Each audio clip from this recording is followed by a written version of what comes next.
इतिहास में ना कुछ पहेलियां बहुत दिलचस्प होती हैं। जैसे एक इतना बड़ा इतना ताकतवर साम्राज्य आखिर खत्म कैसे हो जाता है।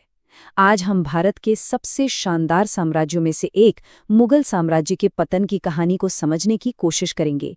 ये एक ऐसी कहानी है जो हमें सत्ता, अर्थव्यवस्था और वक्त की ताकत के बारे में बहुत कुछ सिखाती है। तो सवाल यही है कि एक महान साम्राज्य का अंत होता कैसे है।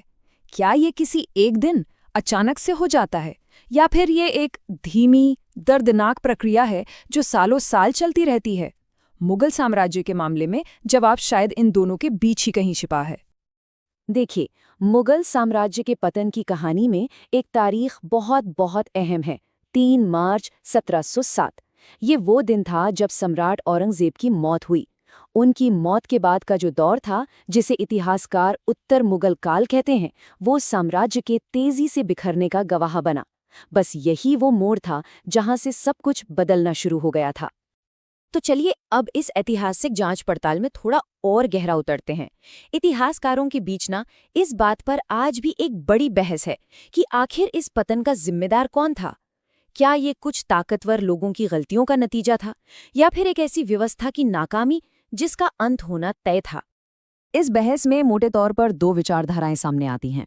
एक तरफ यदुनाथ सरकार जैसे इतिहासकार हैं जिनका साफ मानना है कि औरंगजेब की अपनी नीतियों और उनके बाद आए कमजोर बादशाही इस पतन की मुख्य वजह थे। वहीं दूसरी तरफ सतीश चंद्र और इरफान हबीब जैसे इतिहासकार कहते हैं कि ये पतन किसी एक व्यक्ति की गलती नहीं, बल्कि साम्राज्य के पूरे सिस्टम में, उसके ढांचे में लंबे समय से चल रहे एक संकट का नतीजा था।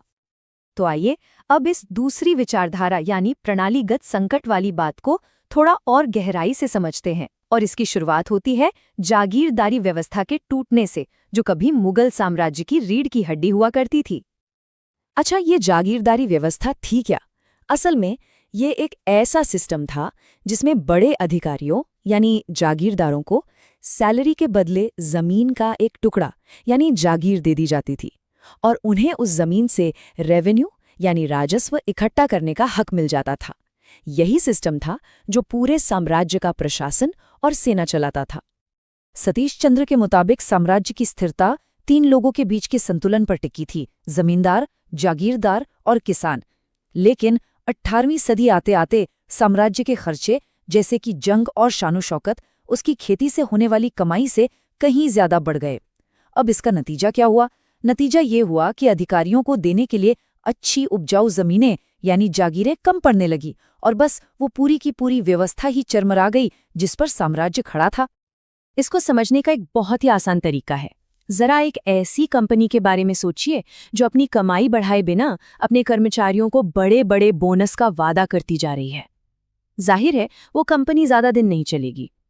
ठीक यही हाल मुगल साम्राज्य का था। वो अपने बड़े बड़े प्रशासकों को ढंग से भुगतान नहीं कर पा रहा था, जिससे साम्राज्य को अंदर ही अंदर दीमक लगने लगी थी। इस सिस्टमिक क्राइसिस का एक और बड़ा पहलू था कृषि व्यवस्था का टूटना। देखिए, खेती ही मुगल साम्राज्य का इंजन थी, और जब ये इंजन ही हाफने लगा तो साम्राज्य का पतन तो होना ही था। इतिहासकार इरफान हबीब के शब्दों में कहें तो इन समस्याओं की जड़ मनसबदारी व्यवस्था के कामकाज में ही थी।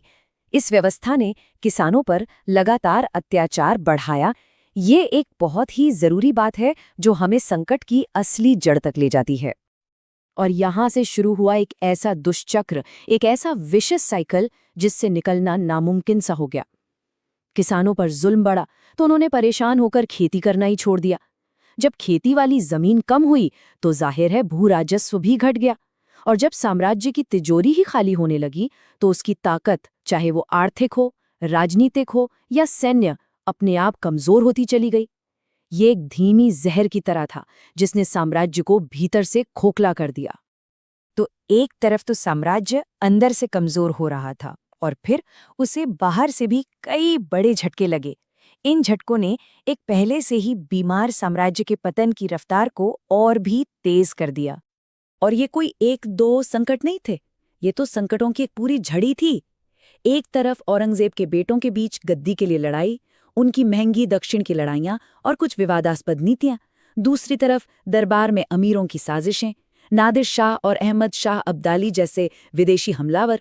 और हाँ, यूरोपीय व्यापारिक कंपनियों का बढ़ता असर, इन सब ने मिलकर साम्राज्य की बची खुची नींव भी हिलाकर रख दी। तो इन सभी तथ्यों और सिद्धांतों की रोशनी में मुगल साम्राज्य के पतन के इस रहस्य पर आखिरी फैसला क्या हो सकता है? देखिए, सबसे जरूरी बात यह है कि कोई एक कारण नहीं था। मुगल साम्राज्य का पतन एक परफेक्ट स्टॉर्म जैसा था, मतलब कई चीजों के एक साथ होने का नतीजा। इसमें गलत नीतियां भी थीं, एक कमजोर आर्थिक व्यवस्था भी थी और कई विनाशकारी बाहरी झटके भी शामिल थे। जब सब कुछ एक साथ हुआ तो इतने महान साम्राज्यों को भी घुटनों पर आना पड़ा। और ये पूरी कहानी हमें एक बहुत बड़े सवाल के साथ छोड़ जाती है। क्या इस साम्राज्य को बचाया जा सकता था? या क्या महान साम्राज्यों का पतन इतिहास का एक ऐसा सच है जिसे टाला नहीं जा सकता? ये एक ऐसा सवाल है जो आज भी इतिहासकारों को सोचने पर मजबूर करता है।